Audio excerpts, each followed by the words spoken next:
నేను నా పేరు బిఎస్ రాజు, అనంతపురం నుండి వచ్చాను. నేను అనంతపురంలో కాపురం ఉంటున్నాను. నా వయసు 73 సంవత్సరాలు. నేను 40 రోజుల క్రితము ఈ ఎడమ మోకాళ్ళ నొప్పితో 5 ఏళ్ళ నుంచి బాధపడుతున్నాను. 40 రోజుల క్రితము ఈ మహబూబ్ నగర్లో వచ్చి ఎస్విఎస్ మెడికల్ కాలేజీలో ఆపరేషన్ చేయించుకున్నాను. సార్ కేజీ రెడ్డి గారే చేశారు. చేస్తే నాకు మంచి రిలీఫ్ వచ్చింది.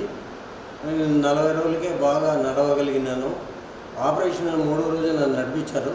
అప్పటికే నాకు నొప్పి పూర్తిగా తగ్గిపోయింది. ఆపరేషన్ నొప్పి తప్ప పాత నొప్పి అసలు లేదు.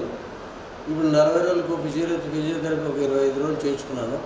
ఇప్పుడు నేను నాకు నొప్పి రాకముందంటే 5 ఏళ్ళ ముందు నాకు మామూలు కాలు ఎలా ఉందో ఆ మాదిరిగా నా పాత నొప్పి నాకు ఆ పాత నడక నాకు వచ్చేసింది. బాగా నడవగలుగుతున్నాను. నాకు ఇంత మంచి ఆపరేషన్ చేసిన సార్ గారికి నేను ఎంతో ధన్యవాదాలు చెప్పుకుంటున్నాను.